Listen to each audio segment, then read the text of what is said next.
Bonjour, cette vidéo est la présentation du TP banc débitmètre, un TP mis en œuvre dans le cadre du BTS Technique Physique pour l'industrie et le laboratoire, le BTS TPIL du lycée Grandmont de Tours. C'est un TP de mécanique des fluides où vous aurez à utiliser un débitmètre à flotteur, un capteur à turbine axiale, un débitmètre à induction électromagnétique et enfin un tube de Venturi.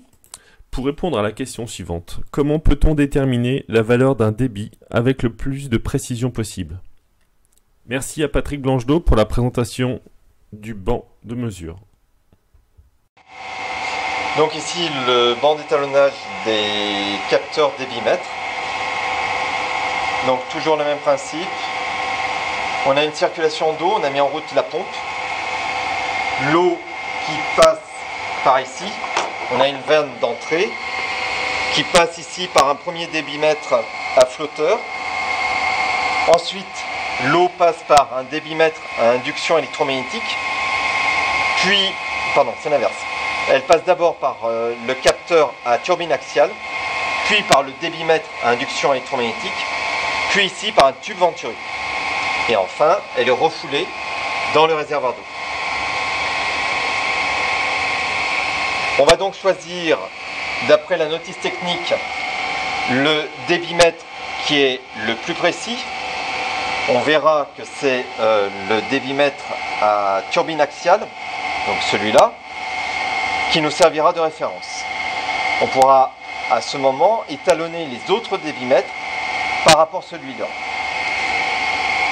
Pour faire varier le débit, eh bien, on modifie simplement l'ouverture de la vanne. On peut voir avec le débitmètre à ludion que le flotteur ou le ludion est en train plus ou moins de monter ou de descendre. Et chaque fois, sur les afficheurs, une fois qu'on a mis en route l'appareil, c'est-à-dire à l'aide de l'interrupteur qui est juste derrière, on pourra reprogrammer les afficheurs pour avoir les mêmes affichages entre le débitmètre de référence et le débitmètre qu'on a à étalonner. Juste une remarque sur le tube Venturi qui nous sert de débitmètre. C'est donc un tube où là c'est la différence de pression entre le point où la section est la plus faible et le point où la section est la plus grande qui va nous permettre de déterminer le débit.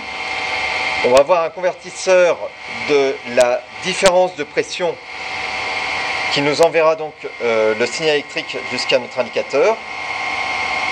Lorsque l'on fait les mesures, on ne peut commencer à utiliser les mesures qu'à partir d'un débit suffisamment élevé, car pour des débits trop faibles, le signal électrique que l'on reçoit est négatif, et vous verrez dans la partie théorique que vous devez prendre la racine carrée, ce qui suppose que vous ayez une grandeur positive.